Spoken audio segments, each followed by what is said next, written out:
नमस्कार दोस्तों, एक बार फिर से आपके अपने मन साहित्य के पंचरत्न में आप सभी का मैं द्युतिका हार्दिक स्वागत करती हूँ।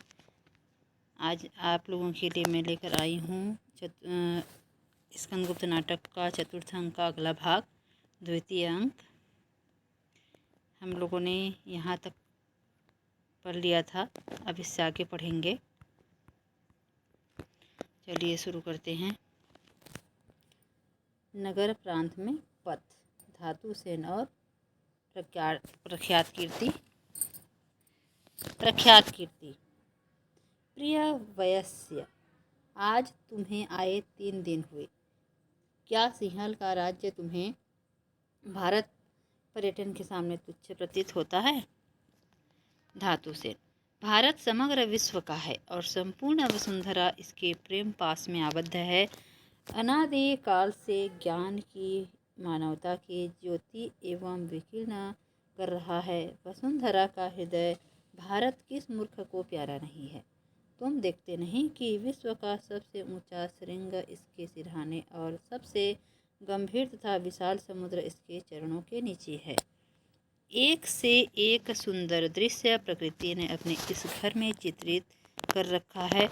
भारत की कल्याण के लिए मेरा सर्वस्व अर्पित है, किंतु देखता हूँ बौद्ध जनता और संघ भी साम्राज्य के विरुद्ध हैं। महाबोधि विहार के संघ महास्थविर ने निर्माण लाभ किया है। उस पद के उपयुक्त भारत भर में केवल प्रख्यात कीर्ति है। तुमसे संघ की मलिनता बहुत कुछ धुल जाएगी। प्रख्यात कीर्ति।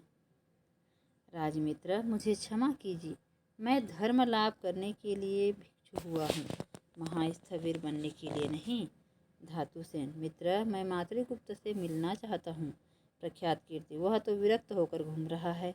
धातु सेन, तुमको मेरे साथ कश्मीर चलना होगा।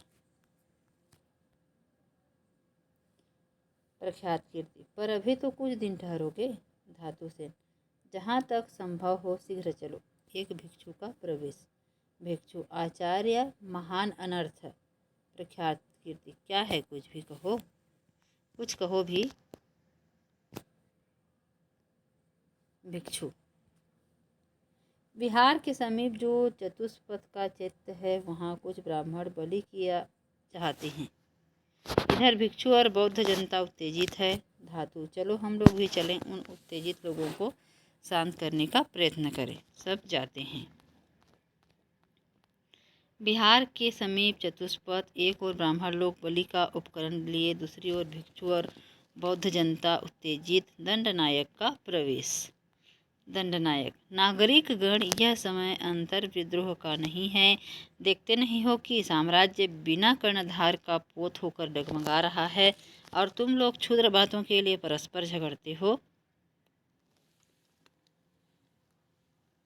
ब्राह्मण, इन्हीं बौद्धों ने गुप्त शत्रु का काम किया है। कई बार के विताड़ित हुण इन्हीं लोगों की सहायता से पुनः आए हैं। इन गुप्त शत्रुओं की कृतज्ञता का उचित दंड मिलना चाहिए। श्रमण, ठीक है। गंगा, यमुना और सरयू के तट पर गड़े हुए यज्ञ युग सद्धर्मियों की छाती में ठुकी हुई कीलों की तरह अब भी खटकती हैं। हम लोग निसहाय थे, क्या करते? विधर्मी विदेशी की शरण में भी यदि प्राण बच जाएं और धर्म की रक्षा हो। राष्ट्र और समाज मनुष्यों के द्वारा बनते हैं। उन्हीं के सुख के लिए जिस राष्ट्र और समाज से हमारे सुख शांति में बाधा पड़ती हो, उसका हमें तिरस्कार करना ही होगा। इन संस्थाओं का उद्देश्य है मानवों की सेवा। यदि वे हम ही से अवैध सेवा लेना चाहें और हमारे कष्टों को न हटावे, तो हमें उसकी सीमा के बाहर जाना ही पड़ेगा। ब्राह्मण, ब्राह्मणों को इतनी हीन अवस्था में बहुत दिनों तक विश्व नियंता नहीं देख सकते। जो जाति विश्व के मस्तिष्क का शासन करने का अधिकार लिए उत्पन्न हुई है, वह कभी चरणों के नीचे न बैठेगी। आज यहाँ बलि होगी, हमारे धर्माचरण में स्वयं विधाता भी बाधा नहीं डाल सकते। श्रमण, निरीह प्राणियों के वध में कौन सा धर्म है? ब्राह्मण, तुम्हारी इसी हिंसा नीति और अहंकार मूलक आत्मवाद का खंडन तथागत ने किया था। उस समय तुम्हारा ज्ञान गौरव कहाँ था? क्यों नतमस्तक होकर समग्र जम्बूद्वीप ने उस ज्ञान रणभूमि के प्रधान मल्ल के समक्ष हार स्वीकार की। तुम हमारे धर्म पर अत्याचार किया चाहते हो, पर यह नहीं हो सकता। इन पशुओं के बदले हमारी बलि होगी। रक्त पिपासु दुर्दांत ब्राह्मण देव, तुम्हारी पिपासा हम अपने रुधिर से शांत करेंगे। धातु सेन प्रवेश करके अहंकार मूलक आत्मवाद का खंडन करके गौतम ने विश्वासवाद को नष्ट नहीं किया। धातु सेन प्रवेश करके कह रहे हैं कि अहंकार मूलक आत्मवाद का खंडन करके गौतम ने विश्वात्मवाद को नष्ट नहीं किया। यदि वैसा करते तो इतनी करुणा की क्या आवश्यकता थी। उपनिषदों के नेति नेति से ही गौतम का अनात्मवाद पूर्ण है। यह प्राचीन महर्षियों का कथित सिद्धांत मध्यमा प्रतिपदा के नाम से संसार में प्रचारित हुआ। व्यक्ति रूप से में आत्मा के सदृश कुछ भी नहीं है। वह एक सुधार था, उसके लिए रक्तपात क्यों। फिर दंडनायक कहते हैं, देखो यदि ये हठी लोग कुछ तुम्हारे समझाने से मान जाए, अन्यथा यहाँ बलि न होने दूंगा। ब्राह्मण, क्यों न होने दोगे? अधार्मिक शासक, क्यों न होने दोगे? आज गुप्त कुचक्रों से गुप्त साम्राज्य शिथिल है। कोई क्षत्रिय राजा नहीं जो ब्राह्मण के धर्म की रक्षा कर सके, जो धर्माचरण के लिए अपने राजकुमारों को तपस्वियों की रक्षा में नियुक्त करे। आह धर्मदेव, तुम कहाँ हो? फिर धातु सेन कहते हैं कि सप्त सिंधु प्रदेश निशंस हूणों से पादाक्रांत है, जाति भीत और त्रस्त है, और उसका धर्म असहाय अवस्था में पैरों से कुचला जा रहा है। क्षत्रिय राजा, धर्म का पालन कराने वाला राजा पृथ्वी पर क्यों नहीं रह गया? आपने इसे विचारा है? क्यों ब्राह्मण टुकड़ों के लिए अन्य लोगों की उपजीविका छीन रहे हैं? क्यों एक वर्ण के लोग दूसरों की अर्थकरी वृत्तियां ग्रहण करने लगे हैं? लोभ ने तुम्हारे धर्म का व्यवसाय चला दिया। दक्षिणाओं की योग्यता से स्वर्ग, पुत्र, धन, यश, विजय और मोक्ष तुम बेचने लगे। कामना से अंधी जनता के विलासी समुदाय के ढोंग के लिए तुम्हारा धर्म आवरण हो गया है। जिस धर्म के आचरण के लिए पुष्कल स्वर्ण चाहिए, वह धर्म जनसाधारण को संपत्ति नहीं, धर्म वृक्ष के चारों ओर स्वर्ण के कांटेदार जाल फैलाए गए हैं और व्यवसाय की ज्वाला से वह दग्ध हो रहा है। जिन धनवानों के लिए तुमने धर्म को सुरक्षित रखा, उन्होंने समझा कि धर्म धन से खरीदा जा सकता है, इसलिए धनोपार्जन मुख्य हुआ और धर्म गौड़, जो पारस्य देश की मूल्यवान मदिरा रात को पी सकता है, वह धार्मिक बने रहने के लिए प्रभात में एक गो निष्क्रिय भी कर सकता है। धर्म को बचाने के लिए तुम्हें राजशक्ति की आवश्यकता हुई। धर्म इतना निर्बल है कि वह पाशव बल के द्वारा सुरक्षित होगा। ब्राह्मण कहते हैं, तुम कौन हो मूर्ख उपदेशक? हट जाओ। कह रहे हैं ब्राह्मण कि तुम हमें उपदेश मत दो, हमारे सामने से हट जाओ, हम जो कर रहे हैं करने दो। तुम नास्तिक प्रच्छन्न बौद्ध, तुमको अधिकार क्या है कि हमारे धर्म की व्याख्या करो? धातु से ब्राह्मण क्यों महान हैं? इसलिए कि वे त्याग और क्षमा की मूर्ति हैं। इसी के बल पर बड़े बड़े सम्राट उनके आश्रमों के निकट निरस्त्र होकर जाते थे और वे तपस्वी रीत और अमृत वृत्ति से जीवन निर्वाह करते हुए सायं प्रातः अग्निशाला में भगवान से प्रार्थना करते थे। सर्वे अपि सुखिनः सन्तु, सर्वे सन्तु निरामया, सर्वे भद्राणि पश्यन्तु, माँ कश्चित् दुख माप्नुयात्। आप लोग उन्हीं ब्राह्मणों के संतान हैं जिन्होंने अनेक यज्ञों को एक बार ही बंद कर दिया था। उनका धर्म समयानुकूल प्रत्येक परिवर्तन को स्वीकार करता है, क्योंकि मानव बुद्धि ज्ञान का जो वेदों के द्वारा हमें मिला है प्रस्तार करेगी, उसके विकास के साथ बढ़ेगी, और यही धर्म की श्रेष्ठता है। प्रख्यात कीर्ति, धर्म के अंधभक्तों मनुष्य अपूर्ण है, इसलिए सत्य का विकास जो उसके द्वारा होता है अपूर्ण होता है। यही विकास का रहस्य है। यदि ऐसा न हो तो ज्ञान की वृद्धि असंभव हो जाए। प्रत्येक प्रचारक को कुछ न कुछ प्राचीन असत्य परंपराओं का आश्रय इसी से ग्रहण करना पड़ता है। सभी धर्म समय और देश की स्थिति के अनुसार विवृत हो रहे हैं और होंगे। हम लोगों को हर धर्मी से उन आगंतुक क्रमिक पूर्णता प्राप्त करने वाले ज्ञानों से मुँह न फेरना चाहिए। हम लोग एक ही मूल धर्म की दो शाखाएं हैं।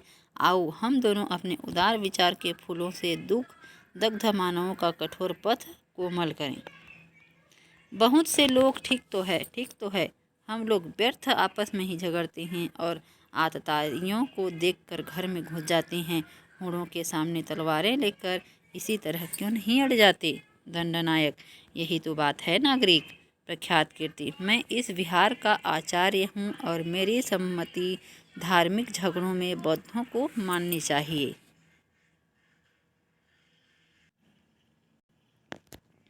तो प्रख्यात कीर्ति क्या कहती हैं? मैं इस विहार का आचार्य हूँ और मेरी सम्मति धार्मिक झगड़ों में बौद्धों को माननी चाहिए।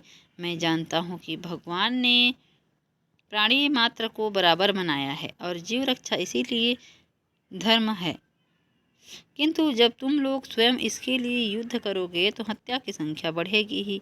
अतः यदि तुम में कोई सच्चा धार्मिक हो तो वह आगे आवे और ब्राह्मणों से पूछें कि आप मेरी बलि देकर इतने जीवों को छोड़ सकते हैं, क्योंकि इन पशुओं से मनुष्यों का मूल्य ब्राह्मणों की दृष्टि में भी विशेष होगा। आइए, कौन आता है? किसे बोधिसत्व होने की इच्छा है? बौद्धों में से कोई नहीं हिलता। प्रख्यात कीर्ति हंसकर: यही आपका धर्मोन्माद था, एक युद्ध करने वाली मनोवृत्ति की प्रेरणा से उत्तेजित होकर अधर्म करना और धर्माचरण की दुंदुभी बजाना। यही आपकी करुणा की सीमा है। जाइए, घर लौट जाइए। ब्राह्मण से आओ रक्त पिपासु धार्मिक, लो मेरा उपहार देकर अपने देवता को संतुष्ट करो। सिर झुका लेता है। ब्राह्मण तलवार फेंककर: धन्य हो महाश्रमण, मैं नहीं जानता था कि तुम्हारे ऐसे धार्मिक भी इसी संग में हैं। मैं बलि नहीं करूँगा। जनता में जय जयकार सब धीरे धीरे जाते हैं। पथ में विजया और मातृगुप्त। विजया: नहीं कविवर, ऐसा नहीं। मातृगुप्त: कौन विजया? विजया: आश्चर्य और शोक का समय नहीं है। सुकवि शिरोमणि गा चुके मिलन संगीत, गा चुके कोमल कल्पनाओं के लचीले गान, रो चुके प्रेम के पचड़े। एक बार वह उद्बोधन गीत गा दो कि भारतीय अपनी निष्फलता पर विश्वास करके अमर भारत की सेवा के लिए सन्नद्ध हो जाए। मातृगुप्त: देवी तुम देवी? मातृगुप्त क्या कहती है? देवी तुम देवी? तो विजया कहती है, हाँ मातृगुप्त, एक प्राण बचाने के लिए जिसने तुम्हारे हाथ में कश्मीर मंडल दे दिया था, आज तुम उसी सम्राट को खोजते हो। एक नहीं, ऐसे सहस्त्र स्कंदगुप्त, ऐसे सहस्त्रों देवतुल्य उदार युवक इस जन्मभूमि पर उत्सर्ग हो जाएं। सुना दो वह संगीत जिससे पहाड़ हिल जाए और समुद्र कांप कर रह जाए। अंगड़ाइयाँ लेकर मुचकुंद की मोह निद्रा से भरतवासी जग पड़े। हम तो गली गली कोने कोने पर्यटन करेंगे, पैर पड़ेंगे, लोगों को जगावेंगे। मातृगुप्त क्या कहते हैं? वीर बालिक तुम धन्य हो, आज से मैं यही करूँगा। देखकर वह लो चक्रपालित आ रहा है। चक्रपालित का प्रवेश। चक्रपालित: लक्ष्मी की लीला, कमल के पत्तों पर जल बिंदु, आकाश के मेघ समारोह, अरे इनसे भी क्षुद्र निहार कणिकाओं।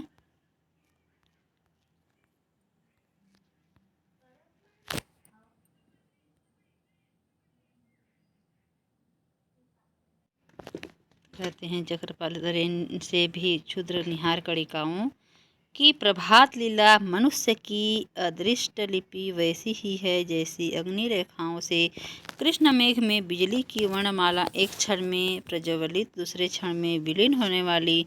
भविष्यत का अनुचर तुच्छ मनुष्य केवल अतीत का स्वामी है। मातृगुप्त बंधु चक्रपालित कौन मातृगुप्त? भीमवर्मा सहसा प्रवेश करके, कहाँ है मेरा भाई? मेरे हृदय का बल, भुजाओं का तेज, वसुंधरा का श्रृंगार, वीरता का वर्णीय बंधु, मालव मुकुट आर्य बंधु वर्मा। प्रख्यात कीर्ति और श्रमण का प्रवेश। प्रख्यात कीर्ति: सब पागल लूट गए से अनाथ और आश्रयहीन यही तो है। आर्य राष्ट्र के कुचले हुए अंकुर, भग्न साम्राज्य पोत के टूटे हुए पटरे और पतवार, ऐसे वीर हृदय, ऐसे उदार मातृगुप्त तुम कौन हो? प्रख्यात कीर्ति, संभवतः तुम ही मातृगुप्त हो। मातृगुप्त शंका से देखता हुआ, क्यों अहेरी कुत्तों के समान सूंघते हुए यहाँ भी? परंतु तुम? प्रख्यात कीर्ति, संदेह मत करो मातृगुप्त, शैशव सहचर कुमार धातु सेन की आज्ञा से मैं तुम लोगों को खोज रहा हूँ। यह लो प्रमाण पत्र। मातृगुप्त पढ़कर, धन्य सिहल के युवराज श्रमण। यहाँ से थोड़ा सा मिट गया है तो उसको मैं बताती हूँ। यहाँ पर मातृगुप्त पढ़कर, धन्य सिहल की युवराज श्रमण, कह देना मैं आज्ञानुसार चलूँगा और कनिष्क चैत्य के समीप भेंट होगी। आप लोग सुनते रहिए क्योंकि यहाँ से कुछ 2-3 लाइन मिट गई है, उसको मैं ऐसे ही पढ़ देती हूँ। फिर प्रख्यात कीर्ति कहते हैं, कल्याण हो जाता है। बेजिया, कहाँ चले हम लोग? मातृगुप्त, उसी जंगल में सब लोग जाते हैं। फिर यहाँ से अगला दृश्य चालू होता है। कमला की कुटी।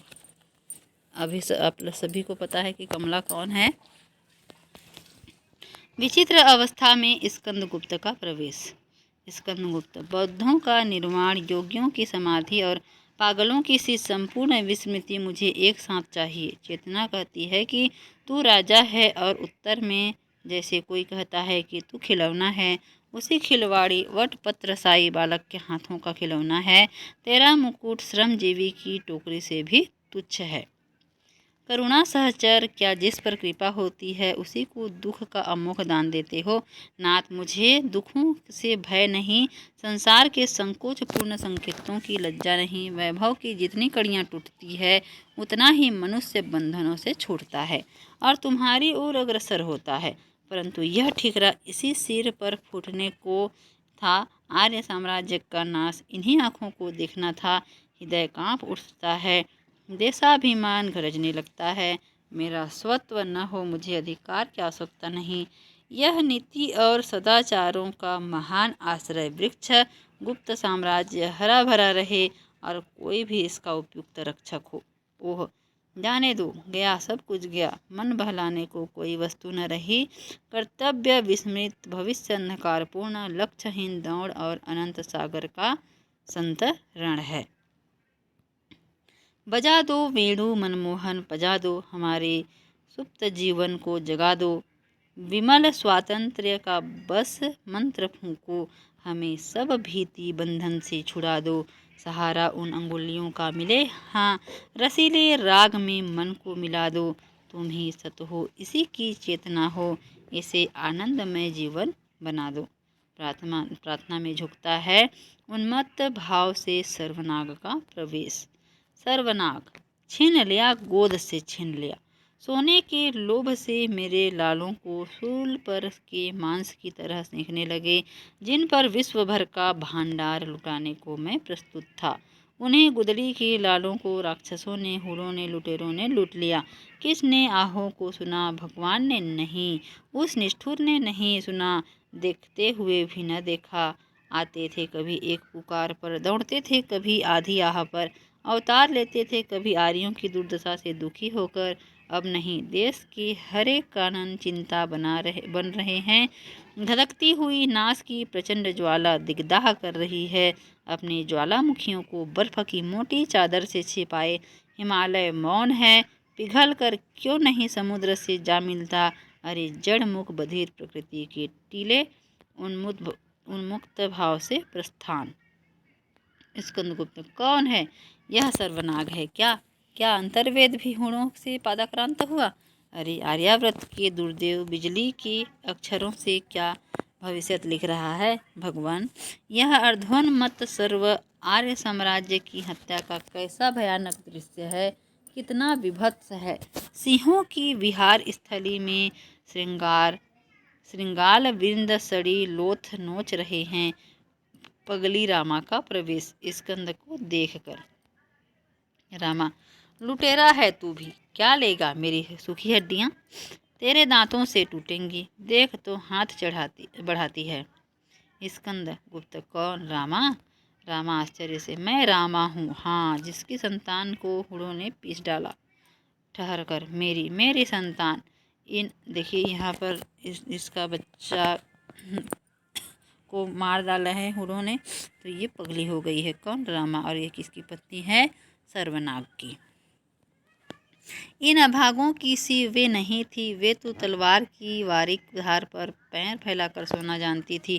धधकती हुई ज्वाला में हंसते हुए कूद पड़ती थी। तुम देखती हुई लुटेरे भी नहीं, कायर भी नहीं, अकर्मण्य बातों में भुलाने वाले तुम कौन हो? देखा था एक दिन, वही तो है जिसने अपनी प्रचंड हुंकार से दस्युओं को कपा दिया था, ठोकर मारकर सोई हुई अकर्मण्य जनता को जगा दिया था, जिसके नाम से रोएं खड़े हो जाते थे, भुजाएं फड़कने लगती थी। वही स्कंदगुप्त, रमणियों का रक्षक, बालकों का विश्वास, वृक्षों का आश्रय और आर्यावर्त की छत्र छाया नहीं। भ्रम हुआ, तुम निष्प्रभ निस्तेज, उसी के मलिन चित्र से तुम कौन हो? प्रस्थान। स्कंदगुप्त बैठकर, आह, मैं वही स्कंद हूँ, अकेला निसहाय।